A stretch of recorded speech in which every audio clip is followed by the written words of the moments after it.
Hey everybody, Bill in Virginia, and it is a lovely Saturday afternoon. Out working on the layout a little bit already today. You kind of see down the stream channel from a little bit of a different angle than what I've been showing here recently. Still got to pour the water, that'll be coming sometime later. But you can kind of see how the mountain looks as it's been pretty well finished. I haven't really done a whole lot to it since the last video. You can kind of see how it is as I come up to the ridge on it, starting to do a little bit more in and around the city of Alta. Just kind of playing with ways that I'm going to lay out the city and just kind of some detail stuff. Still got to figure out what I'm going to do for the road. I've got some kit road, that peel and stick, but I don't know that I'm going to use it. I will extend the track behind the station. Again, that's just sort of a fake one. I've got some roofing material from an old kit that I'm going to use to put on the Quonset hut, make it look better. But let's kind of swing on down this way, and I'll show you what I've been doing down on this end. So on this side, not a whole lot of additional work here recently, but I have been going back into where I did my first area of scenery, and I like how it's turning out on the other end. So I went back and I filled in a little bit more, kind of gave it more fall color at about the level that I was picking it up on the big mountain, adding some more color to trees, adding some more ground vegetation, just kind of make it look pretty cool. Another thing that I've been doing here the past couple of days is I've been working on the engine house. Let me get my shadow off of it here so you can see it a little bit better. This is the one that I bought off eBay, and earlier videos show it. It's a cardboard kit, pretty much unfinished. So I went back in, added a little bit more roof detail, added some gravel so that it's like a asphalt type roof. The other parts of the roof, I added a ridge, make it look like some ridge vents. I've still got to paint the stacks, but then I've gone over and added some chalk coloring, just subtle, just to give it a little bit of a dirtier appearance. I think it's pretty effective. It makes it look pretty good. So I'm going to go to the other side of the layout and then show it to you from that side. So over on this side, so I've been adding in a little bit more of the fall colors, just to kind of make it stick out, just kind of give it a little bit more interest here. What I am going to do on this side is I've ordered some additional trees from longshadowsmodeltrees.com, Bob Lacey's company, and I'm going to be putting in some of his trees in this area, in some of the smaller gaps.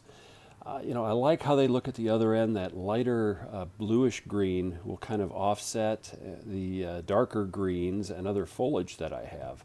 So I'm going to be adding those trees in here, and then adding a few more trees to make it look a little thicker. But I'm happy with the results over here. Now I have added probably close to 70 trees this morning already, just along the little gully on this end. So I did have a lot of vegetation, but you can see how it looks much thicker now on the far side of the road as we kind of go along that blacktop. Vast majority of the trees down there along the road are all new from today. So I added a bunch of trees there, added a few other trees in some different areas. Just again, this is supposed to be modeling, the Middle Appalachian area. Mountains are full of trees, lots and lots of trees, and that's how I'm going to model it. Adding in just a variety of different types. Kind of give you a view so you can see the mountain off in the distance. My layout is 3 feet by 15 feet.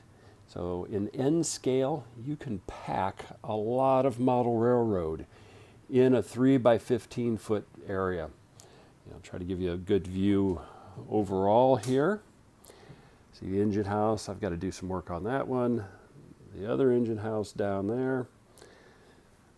So a lot of stuff can go into an N-scale layout, and you don't need a huge amount of space to make something really cool. So more to come. One other thing on this side is I did add the parking lot. in between the two factory buildings. I've still got a lot more detailing to do on it, but I got a couple of Quonset huts sitting in there. So places for the local workers to actually park. So once I get the buildings all finished up for painting and detailing, which will come later in the fall and winter, I've got a nice little area for them. So making some progress on that one. Well, a little later Saturday afternoon, and I did touch up the exhaust stacks on the small roundhouse. And you know what? That one's done. That's as much as I'm going to do. From this angle, now that I'm completely out of the shadow, you can see the weathering that I did. Just, chalks, just a little bit of black on stiff brush. Just kind of pulled it against the building, kind of pulled it down from like the roof angle. And that was effective. I didn't want to do too much. It's an older roundhouse, been there for a while. But I think it looks pretty good. And there's my shadow. Well, still Saturday, and I have an idea of what's going to go in here, at least for part of this, what I'm calling the old industrial area.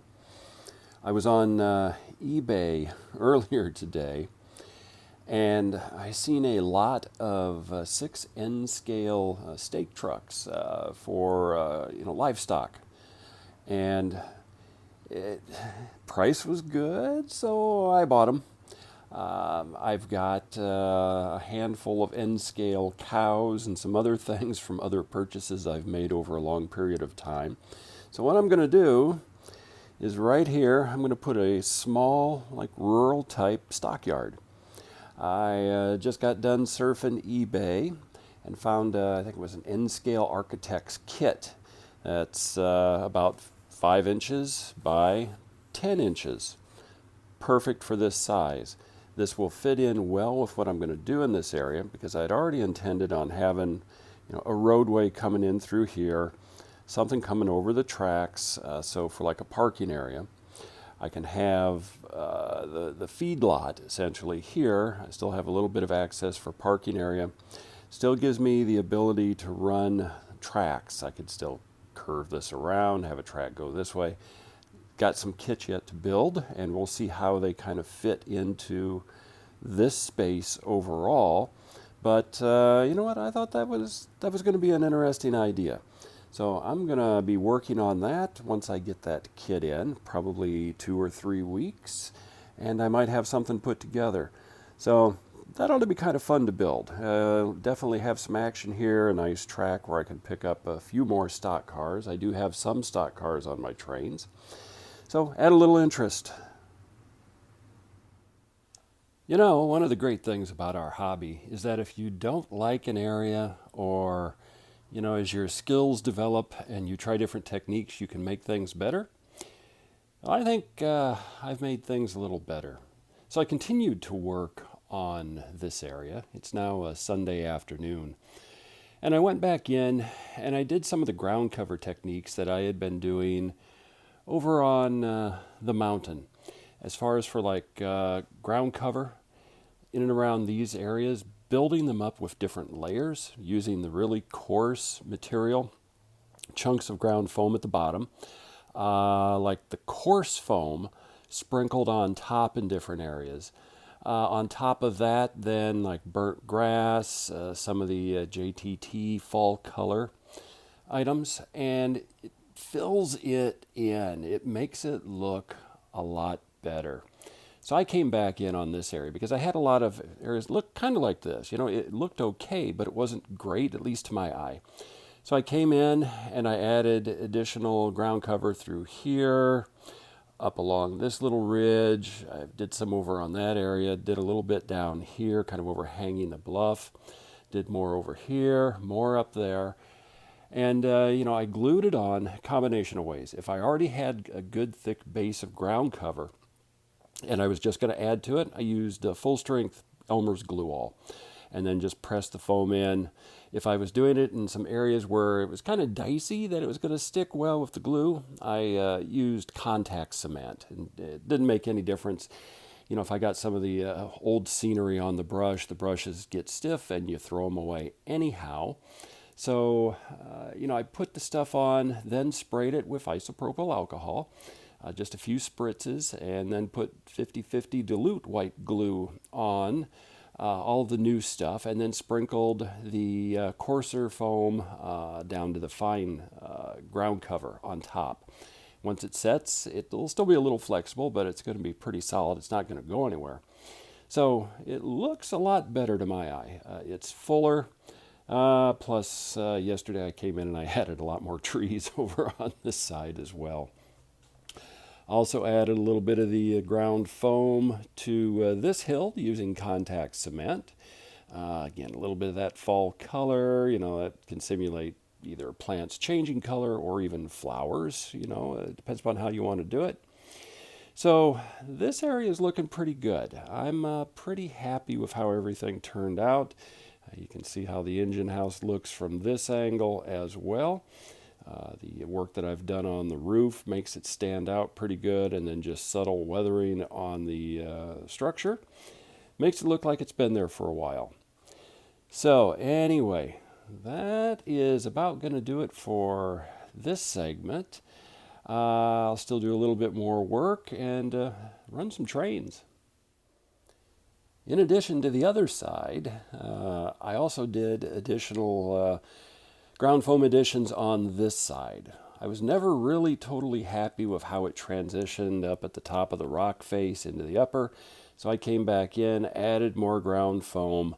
Same process as on the other side. This side I used contact cement, stuck the coarse ground foam on, sprayed it with isopropyl alcohol, added coarse ground cover, fine ground cover, added some of the JTT fall foliage colors.